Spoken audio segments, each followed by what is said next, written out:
Parliament ఎన్నికలకు సమయం ఆసన్నమవుతుండటంతో రెండో జాబితాపై కసరత్తు ముమ్మరం చేసింది బీజేపీ హైకమాండ్. ఈ మేరకు ఇవాళ మరోసారి కోర్ కమిటీ సమావేశం కానుంది. ఈ భేటీలో జేపీ నడ్డా, అమిత్ షా సహా పలు రాష్ట్రాల అధ్యక్షులు పాల్గొనున్నారు.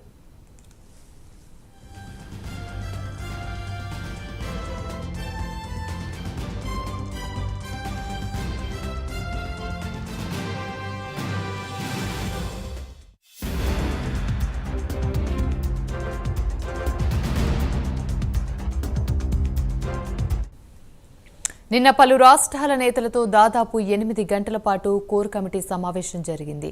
ఇక ఇవాళ మరోసారి ఏపీ, తెలంగాణ, కర్ణాటక, యూపీ, పంజాబ్, హిమాచల్ ప్రదేశ్, మహారాష్ట్ర, బీహార్ స్థానాలకు సంబంధించి కోర్ గ్రూప్ భేటీ జరగనుంది. ఇప్పటికే 195 మందితో తొలి జాబితాను ప్రకటించిన బీజేపీ ఈ సమావేశాల అనంతరం దాదాపు 150 మంది పేర్లతో రెండో జాబితా విడుదల చేసే యోచనలో ఉంది.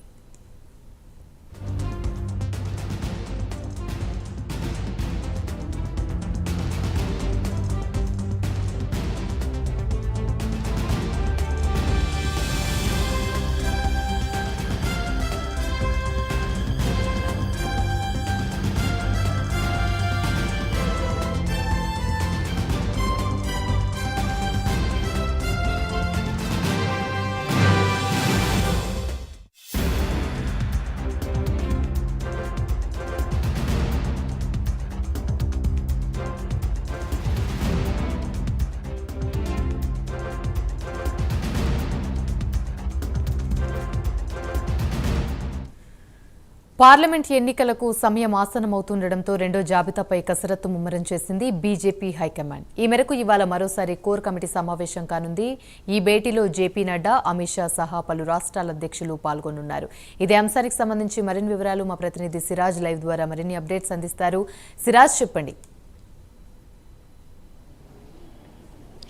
ఒకవైపు ఎన్నికల సమయం దగ్గర పడుతుంది, మరోవైపు గెలిపే లక్ష్యంగా గెలిచే అభ్యర్థులకే సీట్లు కేటాయించేందుకు మాత్రం బీజేపీ కోర్ కమిటీ సమావేశం కొనసాగుతుంది. నిన్న సుమారుగా చూసుకుంటే 6 గంటల పైగా సమావేశం జరిగింది. ఈ సమావేశంలో మాత్రం దాదాపుగా 8 రాష్ట్రాలకు సంబంధించిన బీజేపీ కీలక నేతలు కూడా పాల్గొన్నారని చెప్పుకోవచ్చు. ప్రస్తుతం అయితే ఈరోజు కూడా మరోసారి బీజేపీ కోర్ కమిటీ సమావేశం జరగనుంది. అయితే రాజస్థాన్లోని మిగిలిన 8 స్థానాలపై కూడా చర్చ జరిగిందని చెప్పుకోవచ్చు. నిన్న అయితే హర్యానాలోని 10 స్థానాల్లో బీజేపీ ఒంటరి పోరుకు సిద్ధమైంది. మహారాష్ట్రలో చూసుకుంటే బీజేపీ పోటీ చేసే సీట్లపై కూడా చర్చ కొనసాగుతుంది. కర్ణాటకలో 10 మంది సిట్టింగ్ వాళ్ళని టోటల్గా మార్చే అవకాశాలు అయితే చాలా స్పష్టంగా కనిపిస్తున్నాయి. అయితే రెండో జాబితాపై టోటల్గా ఫిల్టరింగ్ చేస్తున్నారు. ఏ అభ్యర్థులను కేటాయించాలి, ఏ అభ్యర్థులకు సీట్లు ఇస్తే ఎవరు గెలుస్తారనే అంశం మీద మాత్రం బీజేపీ కోర్ కమిటీ సమావేశం ఈరోజు రెండో రోజు కొనసాగుతుంది. మొదటి రోజు చూసుకుంటే దాదాపుగా 6 గంటల పాటు కూడా కొనసాగింది. 8 రాష్ట్రాలకు సంబంధించిన కీలక నేతలు పాల్గొన్నారు. ఈరోజు కోర్ కమిటీ సమావేశం మరి కాసేపట్లో ప్రారంభం కానుంది. అయితే టోటల్గా ఏవైతే 150 మంది సంబంధించిన రెండో జాబితా టోటల్గా సిద్ధం చేయనున్నారు. ఈ రెండో జాబితా మాత్రం మార్చి 12 లోపు కూడా విడుదల చేసే అవకాశాలు చాలా స్పష్టంగా కనిపిస్తున్నాయి. ఈరోజు రెండో రోజు బీజేపీ కోర్ కమిటీ సమావేశం కొనసాగనుంది మరి కాసేపట్లో. అయితే మార్చి 8 తేదీన మాత్రం బీజేపీ కేంద్ర ఎన్నికల కమిటీ దీనికి సంబంధించిన ఆమోదం తెలపనుంది. అయితే ఆమోదం తెలిపిన వెంటనే అంటే మార్చి 12 లోపు కూడా టోటల్గా ఫిల్టర్ చేసిన 150 మంది రెండో జాబితా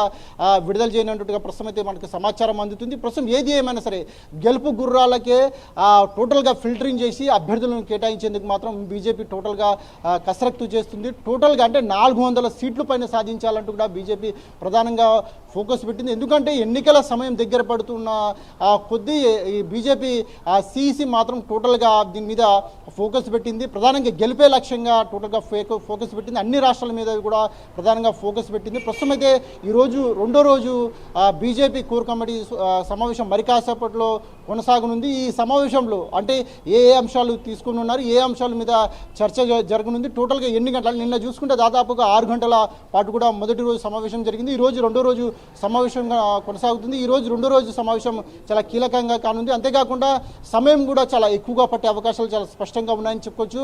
రెండో జాబితా మీద టోటల్గా ఫోకస్ పెట్టిన బీజేపీ అధిష్టానం మాత్రం రెండో జాబితా మీద టోటల్గా ఫిల్టర్ చేస్తుంది. రెండో జాబితా టోటల్గా 150 మందితో కూడిన రెండో జాబితా మరికొన్ని రోజుల్లో విడుదల కాబోతుందని కూడా చెప్పుకోవచ్చు. ఆమెని రైట్, థ్యాంక్ యూ.